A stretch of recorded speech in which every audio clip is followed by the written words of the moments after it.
Constant equations. आज हम लोगों को पढ़ना है कांस्टेंट इक्वेशंस। कांस्टेंट इक्वेशन है क्या? सपोज कीजिए कि दो ब्लॉक एक स्ट्रिंग से पुली के सहारे जुड़े हुए हैं। तो यदि ये पुलीज के सहारे एक स्ट्रिंग से दो ब्लॉक जुड़े हुए हैं तो एक के मूवमेंट से दूसरा भी प्रभावित होगा, दूसरे का एक्सीलरेशन भी। तो ये acceleration between the two blocks बताएगा रिलेशन। तो हमने लिखा constant equations basically establish the relation between accelerations और velocities of different masses attached by string. यानी स्ट्रिंग एक भी हो सकता है, स्ट्रिंग अन्य अदर भी बहुत सारा हो सकता है। एक स्ट्रिंग हो या बहुत सारे स्ट्रिंग्स हो, नंबर ऑफ स्ट्रिंग्स बढ़ता है तो नंबर ऑफ कांस्टेंट इक्वेशंस भी बढ़ जाते हैं। इस चीज को मैं स्पष्ट करता हूं एक छोटे छोटे प्रॉब्लम से, एग्जांपल से। एग्जांपल 1, सपोज कीजिए कि किसी रिजिड सपोर्ट से एक पुली लटक रहा है। यह एक पुली है जो रिजिड सपोर्ट से लटक रहा है और एक स्ट्रिंग के सहारे दो ब्लॉक लटक रहा है। एक ब्लॉक यहां है, इसका मास सपोज कीजिए कि m1 है, और दूसरा ब्लॉक लटक रहा है, इसका मास m2 है, सपोज कीजिए।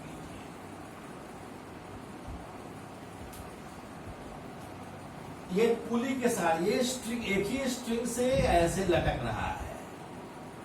अब हम कैसे दोनों के बीच के एक्सीलरेशन के बीच अगर m1 ऊपर जाएगा तो m2 नीचे आएगा, तो इसके बीच का एक्सीलरेशन का रिलेशन क्या होगा या वेलोसिटी का रिलेशन क्या होगा, इसको हम एस्टैब्लिश कर सकते हैं बाय कांस्टेंट इक्वेशन। कैसे करेंगे इसको देखिए। हमने बताया था कंडीशंस में कि सभी के सभी सरफेस स्मूथ हो, पुली लाइट हो, स्ट्रिंग लाइट हो और स्ट्रिंग इनइलास्टिक हो और फ्लेक्सिबल नहीं हो। कहने का मतलब है कि इसकी लंबाई नहीं बढ़े। तो इसकी लंबाई अगर नहीं बढ़े, ऐसी स्थिति में सपोज कीजिए कि यहां से यहां तक का लेंथ सपोज कीजिए कि L1 है, यहां से यहां तक का लेंथ L2 है, सपोज कीजिए। और यह भी लेंथ तो बच गया, यह लेंथ सपोज कीजिए कि L डैश्ड है, यह लेंथ L डैश्ड हमने मान लिया। कुल लंबाई अगर स्ट्रिंग का L है, अगर कुल लंबाई L है स्ट्रिंग का, तो L इज इक्वल टू हम लिख सकते हैं कि L1 plus L dashed plus L2। अब जरा सोचिए कि L1 और L2 तो बदलेगा, जैसे जैसे यह ऊपर जाएगा L1 घटेगा और जैसे जैसे यह नीचे आएगा L2 बढ़ेगा।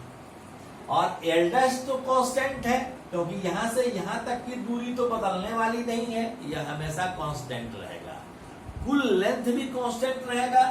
तो L और L डैश तो कांस्टेंट है, लेकिन L1 और L2 वेरिएबल है। अब यदि हम टाइम के रिस्पेक्ट में इसको डिफरेंशिएट करें, differentiating the equation with respect to time t, यानी यह dl बाई dt हुआ, यह dl1 बाई dt हुआ, यह dl डैश बाई dt हुआ, यह dl2 by dt, dl2 by dt हुआ। अब यहां देखिए यह तो जीरो हो जाएगा क्योंकि L कांस्टेंट है, यह भी कांस्टेंट है। Since L and L dash are constants, इसलिए जीरो बराबर यह तो जीरो हो गया, यह हो गया dl1 बाई dt और यह भी जीरो हो गया, यह हो गया dl2 by dt। dl1/d2 distance time के रिस्पेक्ट में, डिस्टेंस का टाइम के रिस्पेक्ट में, लेंथ का टाइम के रिस्पेक्ट में जब डिफरेंशिएट करते हैं तो वेलोसिटी देता है। ये हम लोगों ने काइनेमेटिक्स में पढ़ा है। तो यह तो वेलोसिटी है, तो 0 = v1 है और यह v2 है, ये दोनों वेलोसिटी है। अगर हम दोबारा डिफरेंशिएट करें तो क्या होगा? Again differentiating dv1/dt plus dv2/dt। सो a1 या तो एक्सीलरेशन हो गया a1 प्लस a2 = 0। सो a1 = माइनस a2।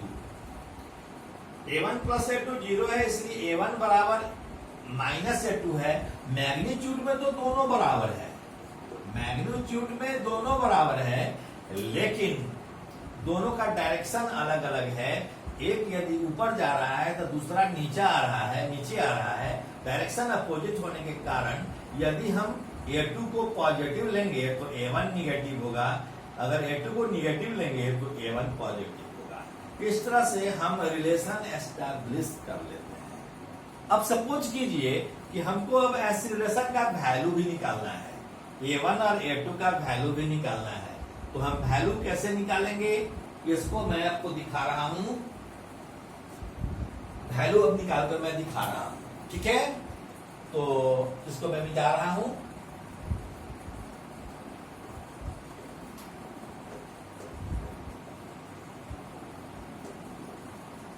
अब मैग्नीट्यूड में तो दोनों बराबर ही है, तो इसका अगर एक्सीलरेशन हम a1 दिखा रहे हैं ऊपर की ओर अब, और तो इसको दिखाएंगे नीचे की ओर, तो फ्री बॉडी डायग्राम बनाएंगे।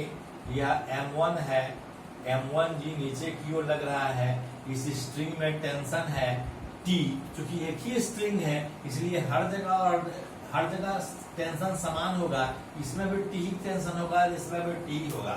अगर यह मैसिव होता या पुली मैसिव होता, ऐसी स्थिति में दोनों तरफ का टेंशन डिफरेंट होता, लेकिन यहाँ स्ट्रिंग भी लाइट है, पुलीज भी लाइट है, इसलिए जो टेंशन इधर होगा वही टेंशन इधर भी होगा। तो इधर टेंशन मान लीजिए कि T है और इसका एक्सीलरेशन ऊपर की ओर है, तो इसका एक्सीलरेशन मान लीजिए कि a1 भी a के बराबर है, a मान ले रहे हैं, और a2 भी मैग्नीट्यूड में a के बराबर ही है। तो इसका एक्सीलरेशन हम a ऊपर की ओर दिखा रहे हैं, इसका एक्सीलरेशन m2 का दिखा रहे हैं, m2g, और इधर टेंशन T यह नीचे आ रहा है, इसलिए a2 भी a के बराबर ही है, दोनों का मैग्नीट्यूड बराबर है। अब हम इक्वेशन लिखेंगे, इसको FBD1 माने, इसको FBD2 माने। फ्रॉम FBD1 हम इक्वेशन कैसे लिख सकते हैं? नेट फोर्स ऊपर की ओर लग रहा होगा क्योंकि एक्सीलरेशन इसमें ऊपर की ओर है, तो नेट फोर्स बराबर T, और T को अपोज कर रहा है m1g, T minus m1g will be the net force. T minus m1g is the net force and net force is equal to mass into acceleration। so लिख सकते हैं mass into acceleration, this is equation 1। उसी तरह से in FBD from FBD2 क्या होगा? Net acceleration नीचे की ओर है, इसलिए नेट फोर्स नीचे की ओर होगा, अर्थात नेट फोर्स होगा m2g माइनस T। m2g नीचे की ओर है, बड़ा है, और T उसको अपोज कर रहा है, तो लिखेंगे नेट फोर्स होगा m2g minus T is equal to m2a, this is equation 2। और दोनों को जब हम ऐड करेंगे, एडिंग 1 and 2, माइनस T से प्लस T कैंसिल हो जाएगा, तो यह हो जाएगा m2g माइनस m1g, यह बराबर हो जाएगा m2a plus m1a, m2 plus m1 into a। So a बराबर हो जाएगा m2 minus m1 into g by m2 plus m1। This is the acceleration. अगर हमको टेंशन निकालना है तो a का वैल्यू हम इक्वेशन 1 में डालेंगे, तो तो टी का वैल्यू निकल जाएगा। तो देखें टी का वैल्यू क्या होता है। Putting the value of A in one, putting the value of A in one, T minus m1g बराबर है m1 इंटू ए का वैल्यू है m2 minus m1, m2 minus m1 into g by m2 plus m1।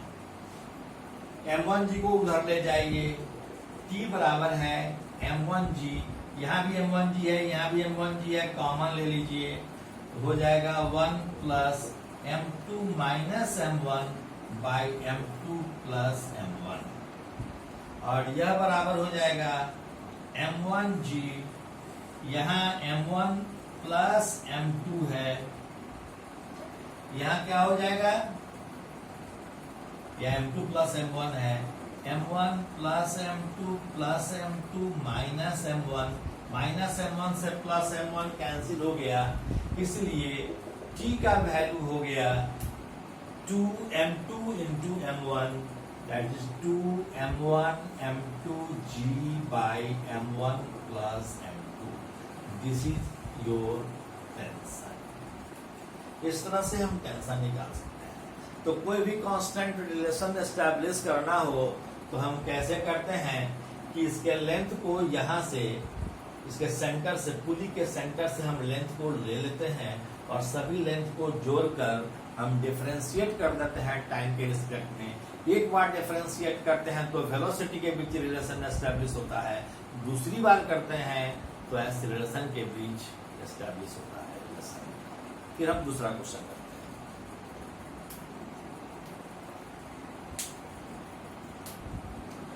अब इस question में देखिए, यहाँ 2 kg का ब्लॉक है, यहाँ 5 kg का ब्लॉक है, या 3 पुली दिया हुआ है, 2 पुली फिक्स है, एक पुली फिक्स नहीं है, मूवेबल है, या पीछे की ओर, ये 5 kg वेट के कारण यह नीचे आएगा, 2 kg वाला ब्लॉक आगे बढ़ेगा, और यह तो फिक्स्ड है, ये नहीं आगे बढ़ेगा, केवल ये आगे बढ़ेगा और ये नीचे आएगा। तो हम देखें कि कैसे इस प्रॉब्लम को करते हैं। सबसे पहले हम कांस्टेंट रिलेशन एस्टैब्लिश करेंगे, कांस्टेंट इक्वेशन बनाएंगे। कैसे कांस्टेंट इक्वेशन बनाएंगे? सपोज कीजिए कि यह लेंथ यहाँ से यहाँ तक का लेंथ L1 है। अब जरूरी नहीं है कि हमेशा हम इस कर्व के लेंथ को भी लें, क्योंकि यह कर्व का जो लेंथ होगा या तो कोई कांस्टेंट ही होगा और कांस्टेंट का डिफरेंशिएशन 0 हो जाएगा, इसलिए जनरली हम कर्व वाला पार्ट हम छोड़ देते हैं। ये जो L डैश है यह तो कांस्टेंट ही होगा, L डैश कांस्टेंट ही होगा। अगर यह L2 लेंथ है, यहाँ से यहाँ तक का लेंथ L2 है, तो यहाँ से यहाँ तक का लेंथ भी L2 होगा। ये कर्व पार्ट को हमने छोड़ दिया क्योंकि यह तो कांस्टेंट ही होगा। तो हम देखें, अगर हम रिलेशन एस्टैब्लिश करें तो कैसे रिलेशन एस्टैब्लिश होगा? कुल लेंथ इसका अगर L हो, यहां से लेकर यहां तक कुल लेंथ L हो, तो L बराबर क्या होगा? अगर कांस्टेंट रिलेशन एस्टैब्लिश करेंगे तो L बराबर होगा L1 plus L2 plus L2, this is 2L2 plus L dash. अगर हम एक बार डिफरेंशिएट करेंगे तो वेलोसिटी मिलेगा, दूसरी बार करेंगे डिफरेंशिएट तो हमको क्या मिलेगा? एक्सीलरेशन मिल जाएगा।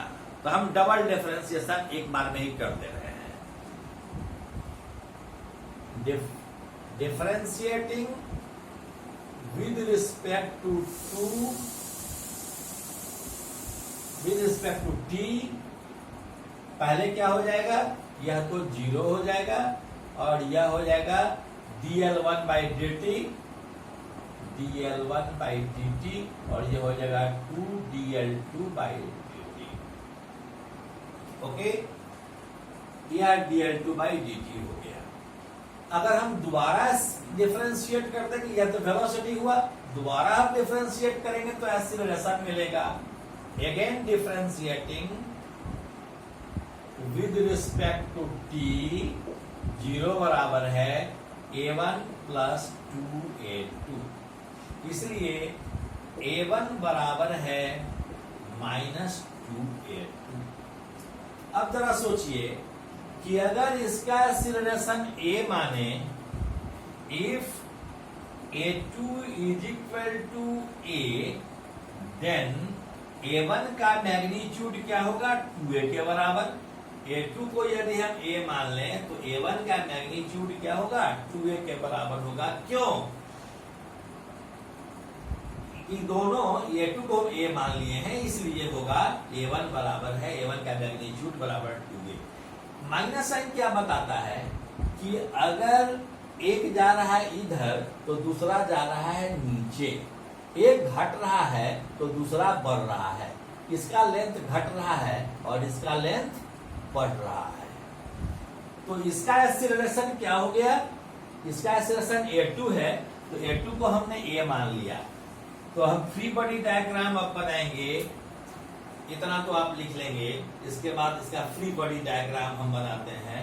फ्री बॉडी डायग्राम कैसे बनेगा देखिए, यह 2 kg का है, यह 2 kg का है, वेट लगेगा 2g, नॉर्मल रिएक्शन होगा n1 या n।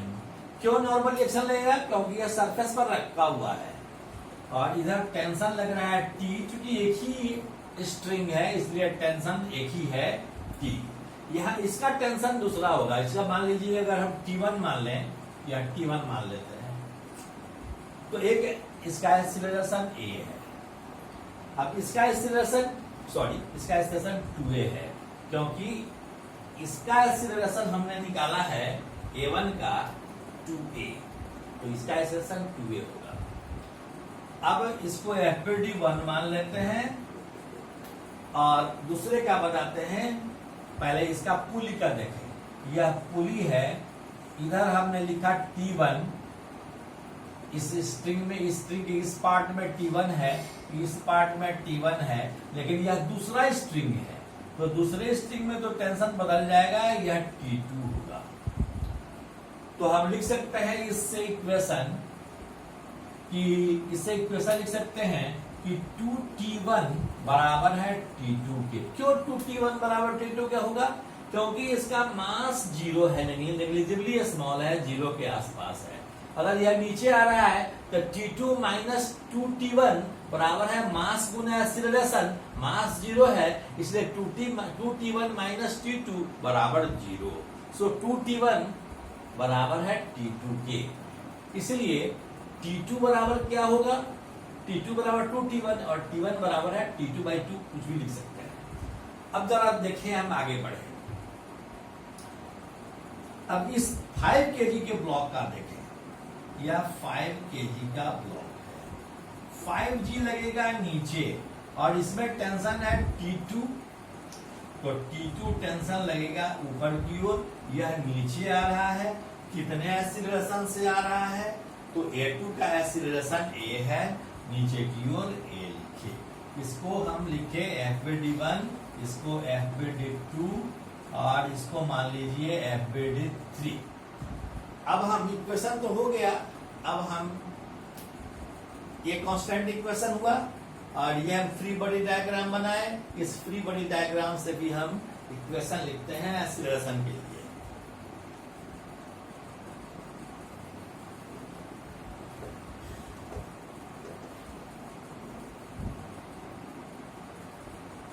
तो from FBD1,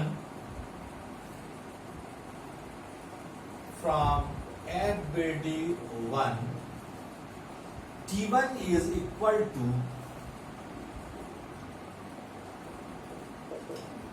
mass into acceleration, तो 2 into 2a, this is equal to 4a, equation 1. And from equation 2, from FBD2,